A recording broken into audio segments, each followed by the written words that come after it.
like to call Mr. Young well, he's now asking that for his presentation at this time. It's from the Jamaica Federation of Musicians, and they are speaking about the music associations and federations.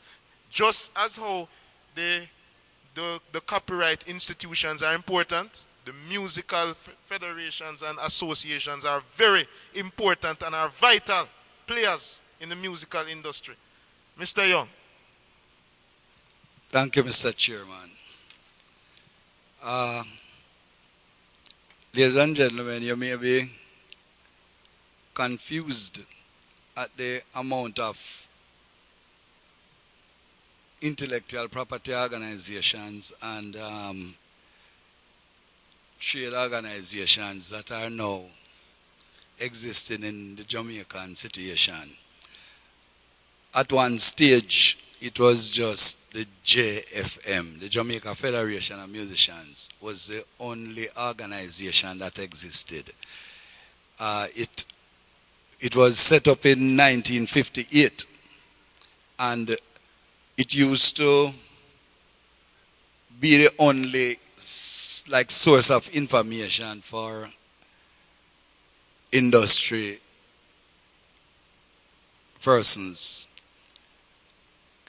Matters of copyright and other related matters were all directed to the JFM. It was like all things unto all men. But over the years, new organizations have come into being and has taken some pressure off the JFM. The Jamaica Federation of Musicians is really a trade union for performers, musicians, artists, engineers, and persons like magicians, contortionists, etc. There was a need for these performers to come together to get better standards, working condition, better remuneration, all of that. So that energized the whole process. The main function of the organization is to protect the interests of its members, to improve general working conditions. I mean, we are coming from a time when musicians had to change under the trees or in the restrooms of some of these venues, and had to eat behind some room or something. It was terrible. And those conditions had to go. Those were like slave conditions. Another function is to establish and maintain fair performance fees. And one of the main functions is also to promote live music. Now we live in a time when technology has taken us into a situation where musicians are in danger of extinction in terms of live performances. It is because of the excuse is the scarce availability of funds. So you find that at various functions, you see people performing on tracks. Musicians are disappearing, and it's not just in this part of the world. It's all over. Places in Europe where, like, orchestras used to be used for operas and so. It is now a tape or a CD playing the accompaniment. So musicians have to stick together to protect the live performance situation. Other benefits include a life insurance scheme, the vetting of contracts, the provision of performance contracts, career and business advice, opportunities for networking, seminars, and workshops. Um, the organization is run by musicians, central executive with a president, vice presidents, etc. That does the policy situation for the union. There is no paid staff. All of this has been volunteer musicians. And you know, in this time, it is not easy to get like young people to volunteer. We have entered into a more materialistic time, and people want money for time spent. And so you can understand the problem in getting people to give freely.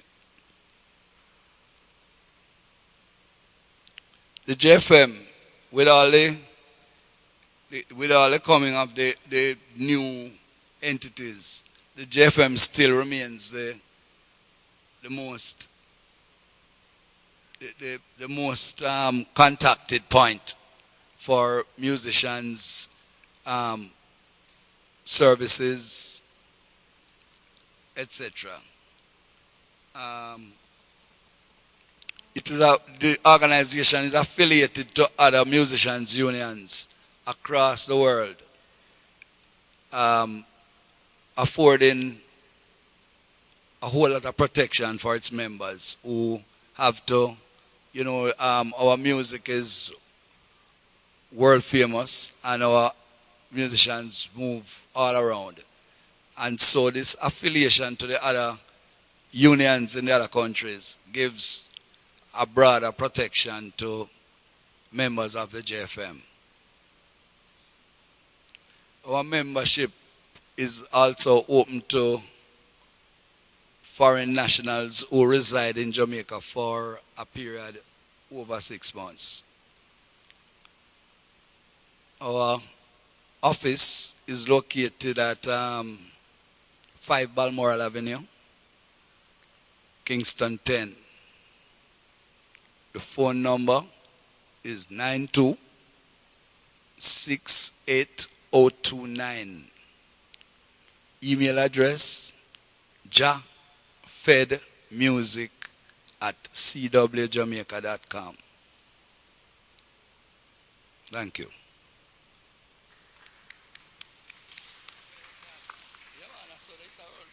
Yes, we just heard from Mr. Desmond Young from the Jamaica Federation of Musicians. Oh, just to remind you that the questions we are reserving for after the panelists have presented. So all your questions, just hold them. I know you have questions. Now we are going to hear from Mr. Thank you very much, Mr. Young. We are going to hear from Mr. Frankie Campbell from Java. He's going to do his presentation at this time. Mr. Thank you. Campbell. Thank you. This room is called a large hall. That's a sound and reverb unit. Hence, this strange echo, which we hate. But of course, we have a large crowd in here, so it's annulling the sound, right, Evan? My name is Frankie Campbell. I'm the chairman of Java, Jamaica Association of Vintage Artists and Affiliates. I'm also the acting chair from Jam, Recording Industrial Association of Jamaica. Apart from the JFM that you just heard about, those two organizations are the longest running music organizations in Jamaica, 7 years old. Believe it or not, music associations and organizations don't really last very long in Jamaica, are usually, apart from the JFM, like I said before, which is 52 years old, and I'm a member of that organization. And so we're hoping to continue both Jam and Java to break that trend and at least maybe reach our first milestone, 10 years, a decade, and then we move on from there. So we're kind of proud of the fact that both organizations are still alive and well. Java is a social club basically, Jamaica Association of Vintage Artists and Affiliates. And why we said affiliates is because anyone can be a member of Java. We have 16-year-olds who are members of Java, and we have 70-year-olds who are members of Java. So anyone can be a member of Java once you really like Jamaican music and you want to see it preserved, because our main mandate is to preserve the musical heritage of Jamaica. A lot of people don't understand that we need to definitely look at preserving our music. We take it for granted that we hear Bob Marley music all the time, and we figure that Bob Marley is famous and we will love Bob Marley and the music is being played all the while. But if it weren't for the foreign people, Bob Marley's music wouldn't be as vibrant as it is today in Jamaica.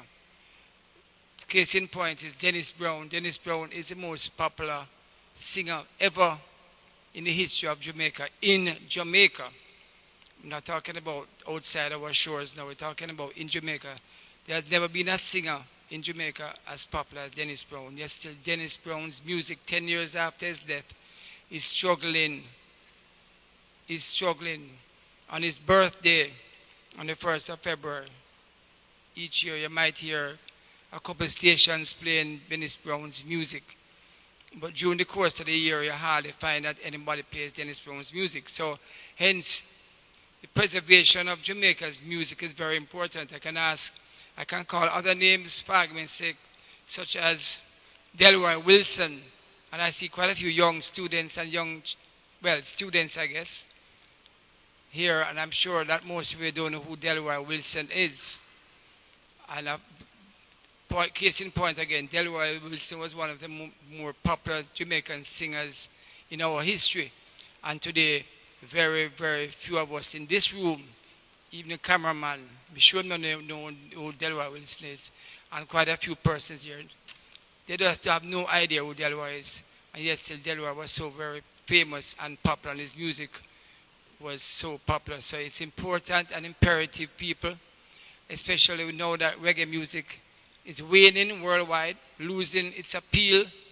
And you find that in Europe, the Europeans are using homegrown talent on their shows instead of importing people from Jamaica to sing reggae music. And contrary to popular belief about dancehall, is not making too much headway in places like Europe, in South America, Central America. The diaspora, the young people from the other Caribbean countries and from Jamaica, the diaspora, of course, they love reggae music and they will kill you for it.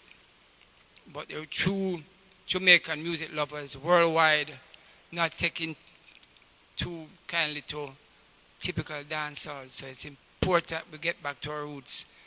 So Java, we have approximately 120 active members, and we have 200 members on the books. We have many famous Jamaican performers and singers are members of Java, and we meet once a week, every Thursday at Oakton House, 5-7 Hagley Park Road. That's right in the middle of Half a Tree. That's where our headquarters are. And like the union, we have a insurance scheme which we found very important, because quite a few of our vintage artists have been dying over the last, especially 10 years, and we've been struggling to even bury some of them.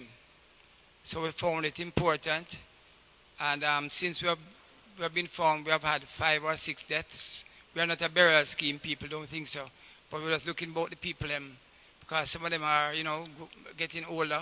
Everybody's getting older, of course. So we found it imperative that at least we can bury them with dignity. Some of the things that we have done, we brought home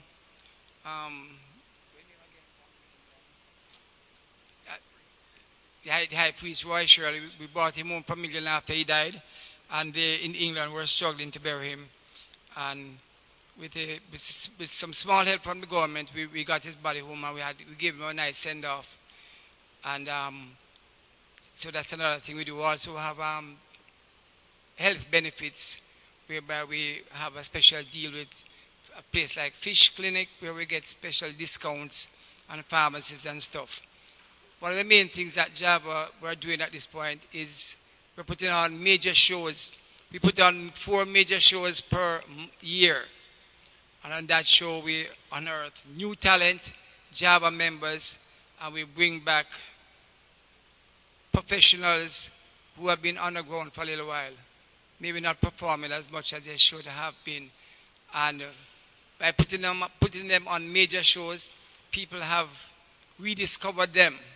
Our last show last month on the 5th of February, celebrating Bob Marley and Dennis Brown, we introduced to quite a few persons. Keith Lynn, that famous Jamaican singer from Barnley in the Dragon Days of the 60s, and he tore the house down. And since then, people have rediscovered Keith Lynn, and he has been getting quite a few offers for jobs.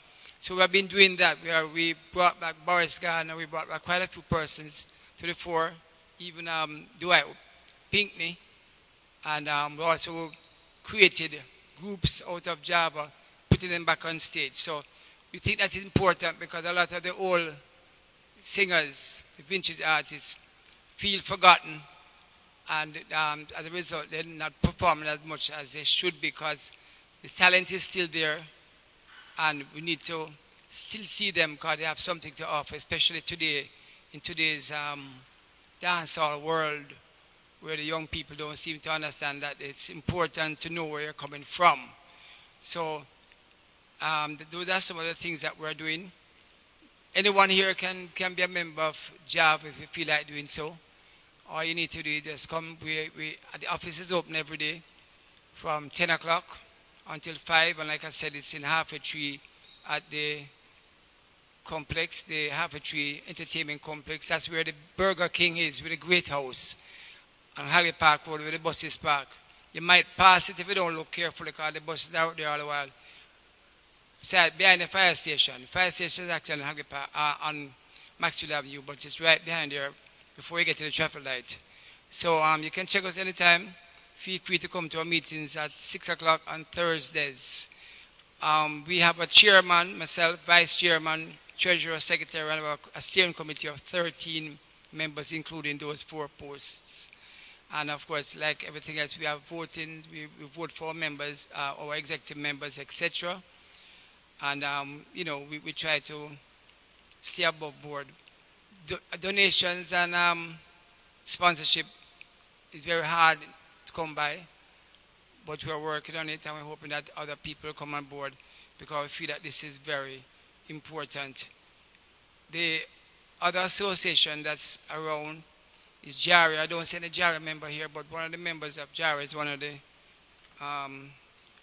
is on the organizing committee of this. I don't know why JARI is not represented, but they are 1 year, they're just about a year old, not a year yet, I think. Yeah, about a year. They celebrated Almost first anniversary, almost a year. That's it. That's the other music industry association that I know about that's active. That's basically it. I think I've covered the basic, boring facts about what we're doing. Jamaica, I noticed that there are not many musicians on the as panelists on this main reggae, the International Reggae Conference. And we're, on behalf of Java, I'd like to protest that. We find that it's an insult to Jamaican musicians. Right? Me no business who cause it. I just want it documented that I feel very, on behalf of Java and Jamaican music and the players of instruments and singers, I feel very offended by the fact that we don't have enough musicians presenting papers, because we are the ones that know the music. We made the music. We've been there from day one, and a lot of these people, them don't know the music like we. So I just want to lodge my protest. Thank you very much. Yes, very good. Thank you for the presentation, Mr. Campbell and Mr. Young. Very good presentations. Before we even go quickly into the question, we know the foreign child stars. We know the Michael Jacksons and the Frankie Lymans. But as you mentioned, Dennis Brown, A lot of Jamaicans probably don't even know that he was one of our first child stars. Yep. When Dennis Brown started in about 1965, he was about 13 years of age. He was our first child star in Jamaica. We know that Michael Jackson was a child star, nothing wrong with that. But do we know about our child stars that we have here? Do we know about them? Yes, my question. Yes, they have to converse among each other. Yes. Yes, I just want to add. My question is more like a statement. As you mentioned earlier, that anybody can be a member in terms of, when I say that, in terms of persons who are non-resident Jamaicans, non-Jamaicans having been here for 6 months and over. Very important point, people, because even though conferences like these, we address the issue as it relates to we protecting what we do here. And we make no apologies about it, because that's what we believe in. However, as Mr. Campbell said earlier on, reggae could not be what it is had it not been for those foreign people. Reggae is what it is because of the other countries around the world. Reggae is bigger than Jamaica. I call it a world music. It's a world music. It's really the foreign countries that make it big too, as well, along with us. So we can't leave them out at the same time. So we're balancing the equation. We're protecting what we have, which is important, that it's not stolen. But at the same time, we also acknowledge the foreigners who love our music, right? And helping us to put it on the map as well. No, and then we know we have a Trini in the house. Sorry about that, but the song that I had performed, Mr. Campbell, Lord Creator, he was born in Trinidad. So just want to say, and it around about 1935, 1962, he came to Jamaica and made it his home. So I just want to acknowledge the Trini. As Mr. Nettleford always say, we are one Caribbean people. So when we talk about music here, we're also extending to the Caribbean as well. Now, we're now going to the section with questions. If you have any questions, and I know you have questions, all right, pose it to the two gentlemen. It's not really a question, it's more like just saying Statement. something. It's to Mr. Campbell and what he said in his last statement. He said about looking at the paper and seeing artists not coming to present. And while your statement is true, I think that they're the ones who decided not to come because we invited them. And I think that most of the artists, if they hear about an international reggae conference, I think that, oh my God, it's nothing. People just go and talk and whatever. So they're the ones who need to empower themselves with the knowledge. And if we invite them to something, then they should come and get it. That's what I think. And most of the times, they need to stop thinking. Let me tell you the problem right now with you. No, don't hold the mic. We are behind the speakers. Our hearing is this famous room echo. We're not hearing you. So not your fault. Just that we are behind the speakers. So our hearing is echoes. Right. Thank you, Mr. Howard. I'm just saying, right, that what you said earlier about the artists and them, I know that they're the ones who have the experience and the passion for the music and they're not presenting. But I think it's kind of unfair because I'm sure that the committee must have invited them because after all, it's them who helped to put reggae on the international scene. And I think they're the ones who need to take it into their initiative, and if they want to be a part of it, we have invited them even to come in and listen to the discussions, and they don't show up. And I think it's kind of unfair to say, well, we're not inviting them because we have. What we need to do is kind of probably inform them or kind of drag them out more and say, you need to do this because it's in your interest or something like that. I don't know. I don't know how many performers were invited. You can turn the speaker on. Dennis, you can turn the speaker on if you want. I don't necessarily have to hear myself, but I need to hear. You can hear through the one speaker. I don't know how many people were actually invited that refused, declined the invitations. I really couldn't tell you that, but just that I am disappointed in seeing this because I knew quite a few knowledgeable musicians and performers who would gladly speak about what they know, and that's all they've been doing all their lives. That's all I'm saying. I don't know. Very strange to me. And generally speaking, I find that conferences of this nature usually don't include the practitioners. That's all I'm saying. Greetings. Yes. one thing I noticed that as soon as Frankie made his comment about the artist representation at the conference, it changed up the vibe. Meaning, what I'm feeling is that being a participant here at the conference and being someone who work in the music business, there is a disjunction in the coordination of the interests of the musical community, the people who produce the music, and the people who work with the music in a cultural and educational way to present the music to the public. And International Reggae Conference is the proper Jamaican platform for this coordination of all of the musical resources of Jamaica to present to the world. First of all, this is Mona. Okay, Mona sit right next to August Town. If you think about how Jamaica stay in the world today, as a garrison community, August Town typify everything that is imploding in Jamaica. But at the same time, ghetto people are the source, the wellspring of all of the creative output that the world recognizes as reggae music. So the university has a very important mission to broker what you would call the uptown take on Jamaica and its musical culture, and the downtown roots that is still the source.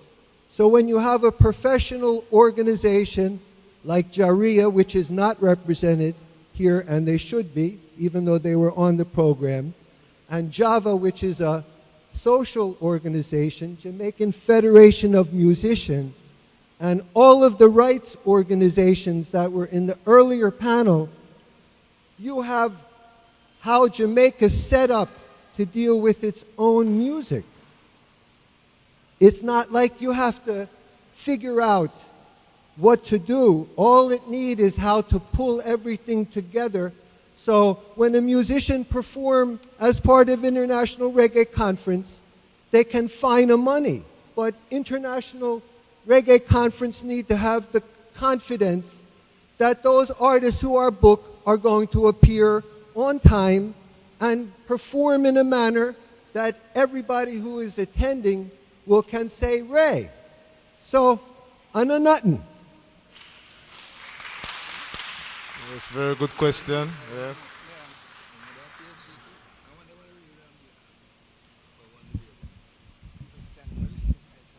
And as the conference organizer and chair of the organizing committee, I've heard this similar comment not just from Frankie but elsewhere. And I'd like to say that we have made significant effort to invite members of the practitioner community to be a part of the conference.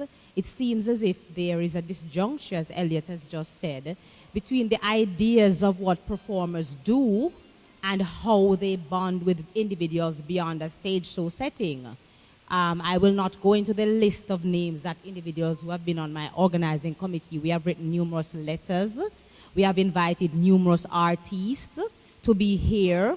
We have convened panels that we have had to abandon because if you do not articulate a money figure behind the invitation, a conference at Mona is something that is beyond their value. I'll always big up Ninja Man regardless of his status. He's one artist from the musical community that I can invite on this campus who will make time to speak with my students, will not be afraid to come to UA, and will come on this very podium. He was here for the last reggae conference. He was here most of the conference, made himself available for free. And as we'd remind you, participants at a conference are not paid. The conference costs the university a significant amount of money that we have to fork out. And when we invite artists, their managers will tell us they are going to Europe on tour.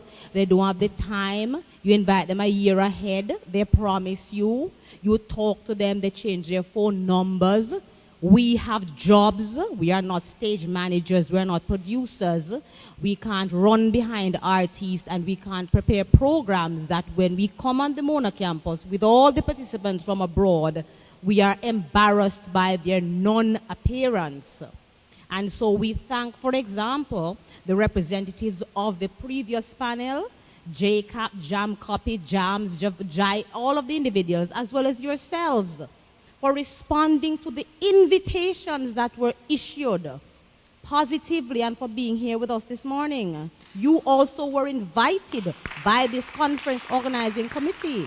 And so we want to thank you particularly for accepting the invitation, for making yourselves available as practitioners of long-standing in the industry. We issued similar invitations to many persons, legends in the music business and others, who event international stars, stars who are, some of them have had their concerts canceled for the very reason we are going to now be discussing in the next panel, and who were going to be abroad, and they are here and are willing, not willing to come here. If we have a stage show on this campus where we are paying them hundreds of thousands of dollars to perform, they would be here in a flash. Etana, who was at the August Town bonding with us yesterday, responded immediately upon receiving our invitation, immediately without even breaking stride, and made herself available free of cost. At our concert last night, all the artists who performed free of cost. And all the participants were there where we put that on free. And I want to make this very clear, that we invite the members of the industry, we invite the performers, the practitioners. They refuse. They ignore the invitation. Some of them don't even give us the courtesy of a response. And I'm saying this very particular. This is the second reggae conference with which I have worked. I teach many classes in music, in the entertainment and cultural enterprise management. Carlene Smith, the dancehall queen, has come and spoken with my classes on more than one occasion. Ninja Man has come up here. Other people have promised, and when you're 10 minutes into your class and they call it on their way, and then they don't turn up, they will remain nameless. We have convened seminars and they have failed to turn up.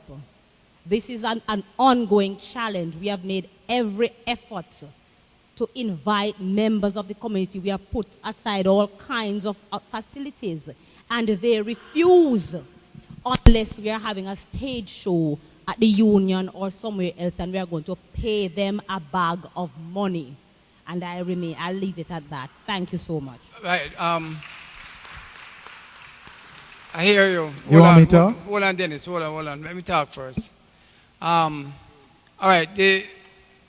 I need everybody here to understand the perception. The perception, no, I said perception. Be careful now. Of the music industry to the university. Perception is that, one, the university does not fully understand the industry and the players. That's a perception. Perception is that the university takes scant regard for us, the musicians, and our views. Because, like myself, for argument's sake, I have never really been officially invited to any conference apart from this one here, which, I didn't see my name for nothing at all. Nobody knows I'm going to be here. Not even for the official nothing. Right? I've been chairman of Java for the last 7 years. I've been vice chairman, acting chairman of Real Jam, and I've never been invited. I have a lot of artists and professionals like myself, right? They've never been invited. A lot of Java members, they've just never been invited. And when they hear about university, they just turn off because they figure, say, when they were struggling back in the 70s and 80s, some of the same people in my university used to fight against the music, right? And say, well, music, I idiot music. Because in 1981, after Bob Marley died, and they wanted to name, for argument's sake, a Jamaica playing Bob Marley. Some people said at the time, the government said, oh, they want a Rasta boy on the plane. And we went through a lot of that in the 70s and 80s. And then all of a sudden now you find it at university and the same people that used to fight against music, not personally, just as a group. Right? And I'm talking about Donald Hopper and Ballet, I'm talking about as a group. Now them are big it up. And when the time comes, they now call the people them. So it's a serious problem between the music fraternity, the reggae fraternity that we are trying to protect at university. And actually people who made it. That's a serious problem. I'm telling you, it's not, I'm not conjuring up something out of my mind, you know. Frankie, I have to stop you. Because you say it's a perception and it is a perception. And you need to correct that perception. Because as we speak, I can name you, Frankie, you hear me? Because I'm addressing you directly. I can... Talk like a far back for your mic. Don't talk so close to the mic.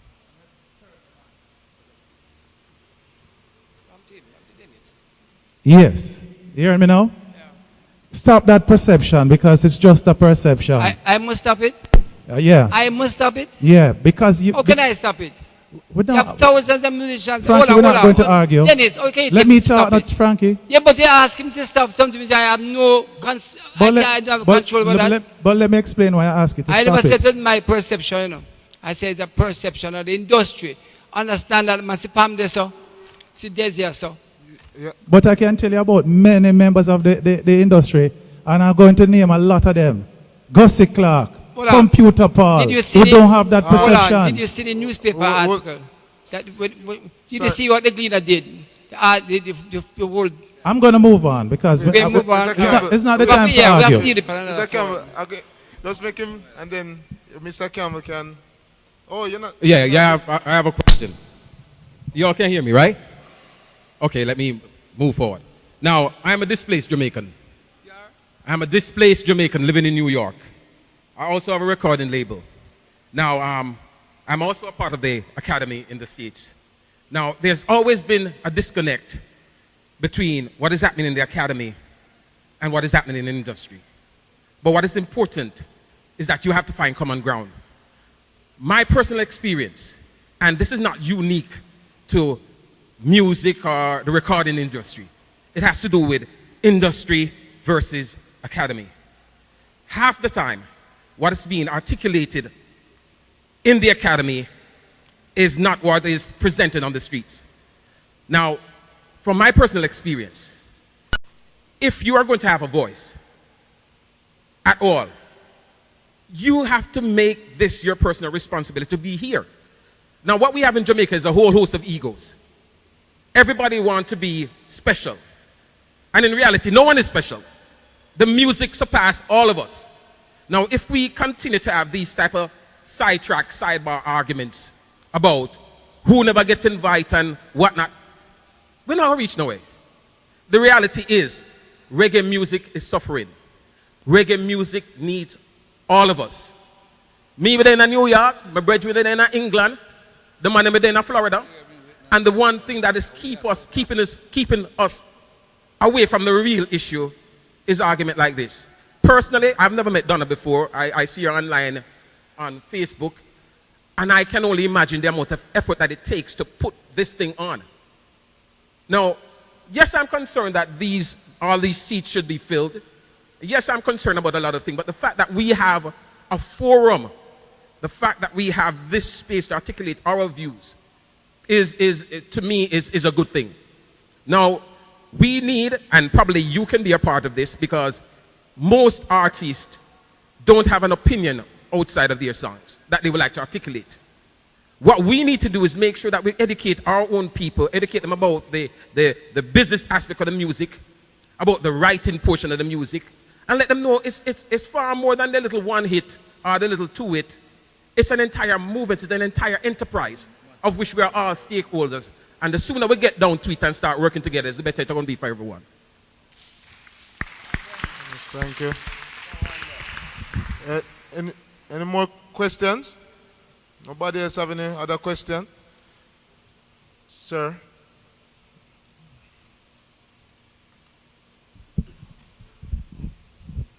This is more of a comment rather than a question. I think that in Jamaica we have to acknowledge that we have to work on the relationships between the academics and intellectual community, the players and singers of instruments. You know, maybe we have to just have a continuing dialogue because there is a disjuncture, but it's an unfortunate situation, and I think it's a misunderstanding, miscommunication. It's something we have to work on, but everyone has to be clear on the contribution that each group is making towards the industry as a whole, and everybody is making a contribution, and one shouldn't see it as a situation of, you know, being across the battlefield almost, or across enemy lines, because that, you know, that situation will continue to simmer if, you know, people consider the situation the same way. So I mean, you know, we have to meet each other halfway, is what I'm saying. We have to meet each other halfway.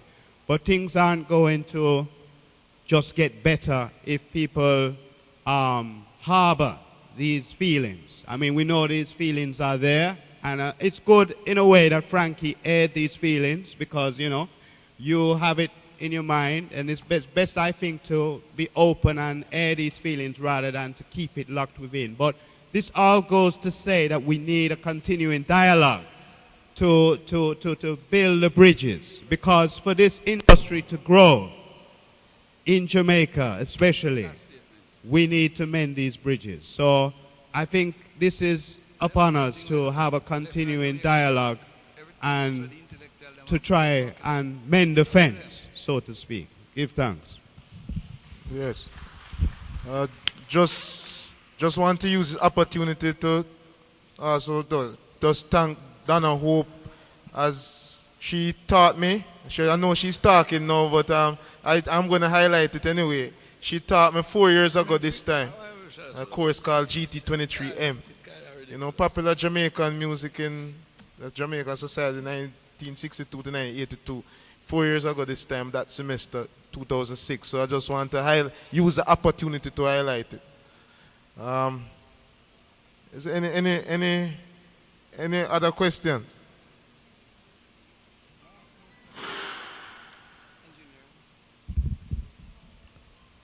One second. Yeah. There's a question to ask here. You see, the main thing with Jamaican music, as what they call reggae music, you see, you have to look into different lines of music, because these nowadays music, what they call reggae music, you know, I've seen those set of music as reggae music. I will give them a name as Crablows, because reggae music is music from, you know, we give it cultural words that they can understand and learn from. Some Dennis Brown and, you know, some alternatives and those type of artists, Bob Marley and so forth. There's a thing I want to ask about this R&B stuff there, what they're calling R&B music nowadays. You see, the whole industry of music has been changed, because what they call R&B music nowadays is not any R&B music. R&B music is from Louis Jordan and you know, those former artists, they call those music R&B. The whole entire system of music has been changed and spoiled. So the whole thing that reggae music is dying out. Exactly. Reggae music is dying out. Because, as you can see, these nowadays generation spoil the whole industry of music. Spoil it completely. So that's all I have to say. There is an answer to that. You can just respond. And as Mr. Campbell said earlier, when you spoke about Dennis Brown, about his popularity as an artist, I'm sure everybody inside here, when you go to a normal event, an ordinary event, and music is playing, one of the songs you guarantee that will be playing, is the one with start, Here I Come, with Love. That song with Dennis Brown, Here I Come, that song. Here I Come. That song is probably one of the most popular songs that is played in a local arena at any event. That Dennis Brown song is there. That's just to add to what Mr. Campbell was saying, how popular he is as a local artist. Very popular song. Everybody know that line. You go to the session and that song start play. Everybody start put up their hand and sing. Um, it's still reggae music. It's a version of reggae music. I want to fight here to fight young people's music. It's not the reggae music like what we know about.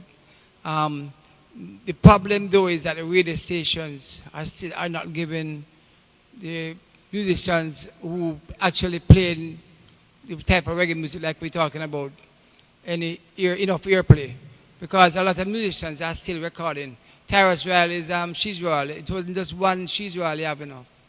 You have another 5,000 She's Royals over the last 5 years, but they're not giving that kind of music a fair chance. That's the problem facing us today, because a lot of us are still recording what you call lovers rock or traditional reggae music. It's just that in Jamaica we're not getting enough airplay. Just like how internationally you have people who tour in the world, and we in Jamaica don't know about it, and they're still doing very well in Europe and other places. Gladiators, Israel Vibrations, people like that, still doing well and still touring 8 months of the year, doing reggae, traditional reggae music. I think one of the biggest problems in that is that the radio stations are not giving other forms of reggae music a chance. But believe it, a lot, believe me, see Pam Hall in there, she's still recording a lot of reggae music. We are doing a lot, and I'm looking for them. All hundreds of us doing reggae music still. Good reggae music, but you're not going to hear it because we're not being played on radio. That's the bottom line. So we're still struggling along. But I understand what you're saying. Young people are doing hip-hop and calling it dancehall. They're doing R&B, stuff. It's kind of deviating a bit, but that's what just to add to that, he's exactly right. It's not that there are not a lot of rocksteady one-drop lovers rock rhythm being made. They are still being made, because we hear them a lot of times on the community stations and so forth. But what I call it, it's not the music in the mainstream. The music that has been in the mainstream has been the dancehall, what we refer to as dancehall music. Certainly now for about 20 years. None of the other musical genres had lasted so long, because ska had probably lasted about 5 years, rocksteady 3 years, reggae a couple of years. But if you notice dancehall, the music in the mainstream, it is there, so it overshadows the other music. So for those persons who love that type of music, we'd have to make sure that music is in the mainstream. It don't mean say dancehall music, people still be recording dancehall music, because once a music has been discovered, it has been discovered, people can always record it. But another music would be in the mainstream, which would have been the lovers rock music. So it's just that, my friend there, it's still being recorded, but it's just not the music in the mainstream. That's my term that I use. So, no more questions. Okay. Oh, Mr. Campbell wants to say something. In closing, I just want to say that personally speaking, I appreciate what university is trying to do. Right, the perception, not necessarily mine. It's just a perception of the industry as related to me and my group and people I talk to on a daily basis. I'd been a practitioner, a musician who's still practicing and playing. So I want Donna Hope and Howard to understand that me personally. But when you speak to musicians outside and hear what they're saying, it is not pretty. And I just want the university study, the reggae studies of the university to understand this. It doesn't make sense and don't understand what is happening out there. And we're not talking about dancehall musicians, we're talking about musicians that help form reggae music, right? When they talk to us, they are very bitter. That's all I'm saying. You understand? Perception is a strong thing. Oh, there's another question. Yes. Mr. Young. What I have to contribute to this discussion is the advice I would give the organizers is to engage organizations like ours in the planning, because we can advise you of who will turn up and who will not. Sometimes you go after a sensational situation, you go for an artist with name big, but the subject matter that you're going to discuss, we might know somebody else who is as the same stature who might be better at delivering than this person, and is a more responsible person who will turn up for situations like this. So I think you should be talking to us more about choosing the persons from the practitioner side to participate in your thing. The other thing I would like to remind everybody is that I heard that gentleman from New York sort of talk down about the new artists, them, right? About them. It sounded that way to me. Yes, sir.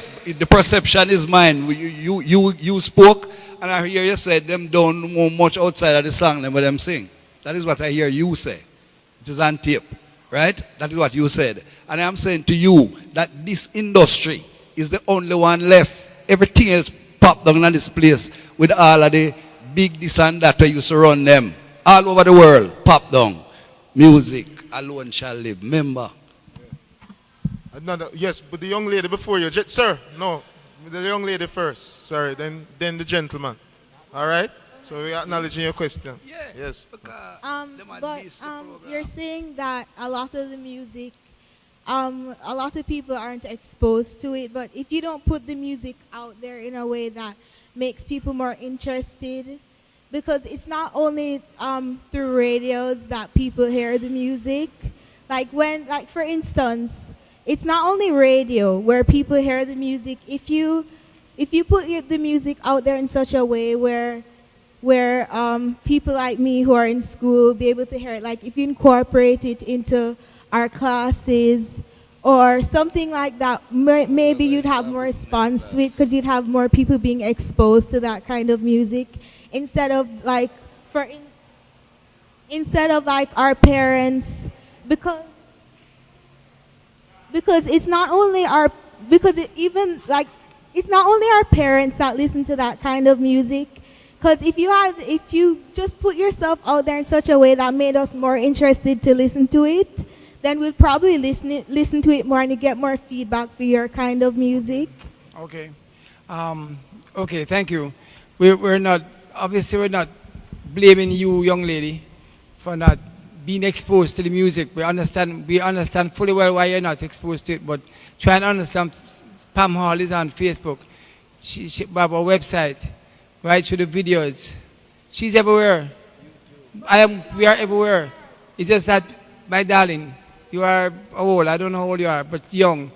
You have a choice of 2 million reggae sites to go on. You think you ain't choose ours and you have Beenie Man and Vibes Carter, my father. You know, you're just not going to choose us. No, but I'm not only talking about myself. I'm saying that there are other people around Jamaica. We are out there, darling. Believe it, we are out there. I know, but there are people out there who don't have access to internet and things like that. So they won't be able to get exposed to that kind of music. Because the mainstream, that's the reason why. Because mainstream is radio. And that's what. But there are other ways to get yourself out there instead of the radio. I understand, but you know, we believe it. We're out there. We're going to take 2 final questions. That is Pam, yes, that gentleman and Miss Pam Hall. Pam, use the mic. Who's that? Sir, just make your question very quick. Okay. So Miss Pam Hall can. What I am, Mr. Chair, what I am seeing is that the subject of perception came up, and I think it's a wonderful opportunity to see that, call it encounter, to create one of the outcomes of this conference is to have a series of seminars which corrects perception pertaining this thing about reggae. So I believe it was really good to have this sort of encounter and to actually change perceptions that are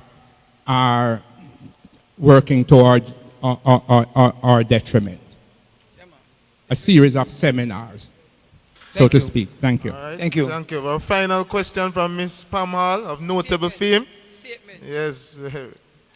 Unfortunately, our socialization through education, media, even the church, is not one which celebrates us and our accomplishments. Which is why, for instance, you, my dear sir, could say ska lasted for 5 years, whereas you have hundreds of ska bands all around the world. This information about us, not just in music, but us as a people, is not available. In school, when I was being taught music appreciation, we did not hear local music. We were recipient of the classics from Europe. So we are not taught to appreciate ourselves. Now, with that being the case, it's not coming to us. So we are going to have to go and find this information as best we can.